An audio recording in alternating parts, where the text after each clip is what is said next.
Alright, Ryan Bailey here from Yoga Reclaimed. So this video is about core work, and I know a lot of people out there thinking they need a stronger core, and so I'm going to teach you a little bit about my philosophy on core strength.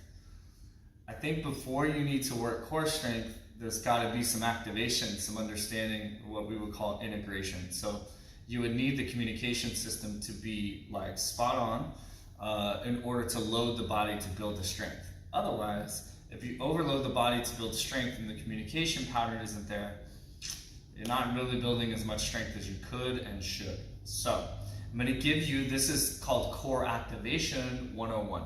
And so I'm going to give you a couple tips and ways to do this, and then just see how it goes for you. So the first one that I really like is with a block. You can use just anything, and if you don't have a block, you could use a rolled up towel or whatever, but if you don't have a block, you can do it without a block too, okay? But if you do have a block, I'm going to have you lay flat on your back, and to bring your block in between the inner thighs, below the knees, but not to the hips. Okay? And then you're going to work the legs up. If that's too much, you can start with the legs down and work adduction of the legs. Okay? And you can press into the block and lift the head and shoulders up, and it's going to isometric press. So I'm adducting the legs and then I'm pushing from there. And what I'm trying to do is hollow the belly button down, pull the low back to the floor. Your tongue is on the roof of your mouth and you're pressing to hold and then release. Okay? So this is trying to really work just turning on the nervous system and getting the core warmed up. So I wouldn't call it, I guess in some senses it is a core strengthening exercise for sure, but it's really about getting warmed up, tuned in, turning all the system on. Okay? And then if you want to upgrade that just a little bit, then you'd bring the legs to 90, right? And then you can work up here again. So crunching the holding, breathing in and out. So hold for about 5 seconds, and then set everything back down. Breathe in, breathe out. If you need more rest time in between, just take it. When you feel like you're ready, try to come back up and press. 3, 4, 5, and then you come down. Okay. If you do not have a block, or you want to mix it up and the block's not working, then you just bring the legs up together and press the thighs. Okay. But I'm pushing with the arms, keeping the legs strong. 4, 5. Okay, then set everything down. You can let the low back lift. Definitely one thing we want to make sure is that we're getting some activation. So the belly button's drawing down, right, and the low back's down. If you have trouble with that, one little trick that you can do is slide your hand only to your spine. So say this is my spine.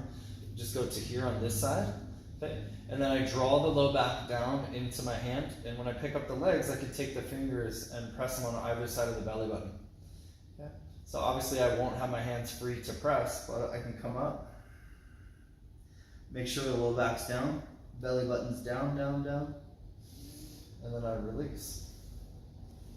So those are some tricks that you can use to really ensure that the low back's down is key. That you keep the breathing going. It's totally fine to shake and be challenged by it, even though you don't feel like you're doing much. I feel like sometimes these are underestimated. They're very, very great positions to put your body in. So I'll give you a couple more. You would work those in a few rounds, maybe, work up to about 10 repetitions of those, where you come up and hold for 5 seconds, rest for a few, and then go back. So shoot for 10, and then I'll give you the next exercise. You would use this technique again, hand in the low back, feet up. And what I'd have you starting to do is slowly try to challenge the base of the spine and low back, and just add very slow movements. Okay, inhale down. Exhale up. Inhale. Exhale. Now if you start to drop the leg and you feel the pelvis rocking going with you, then you're just going to shorten the movement even more, even if you just move your leg a few inches and then back. That's all fine. So reach and back. So that's a kind of really quick, easy modification.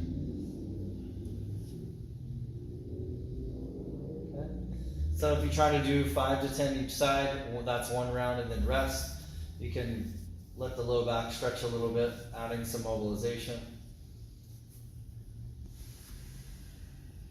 then you come back again, reset. If you want to switch hands, you can.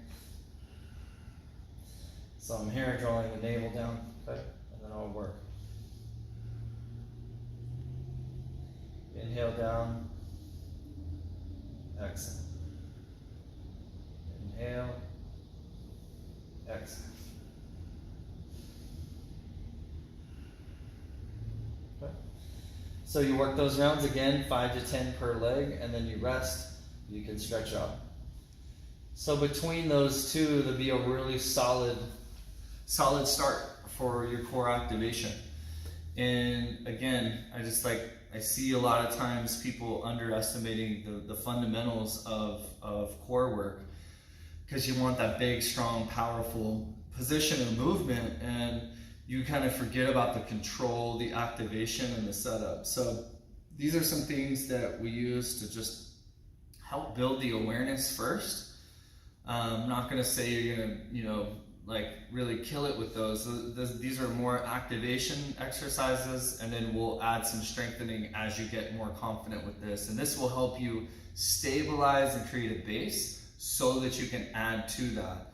And remember that everything we're doing is we're setting a base of body position, and then with any kind of movement, challenging that base to sustain itself. So just keep working and noticing if the pelvis moves a lot, that you got to shorten the movements. And again, take it day to day. Every day is a little different. So good luck with that, and we'll see you soon.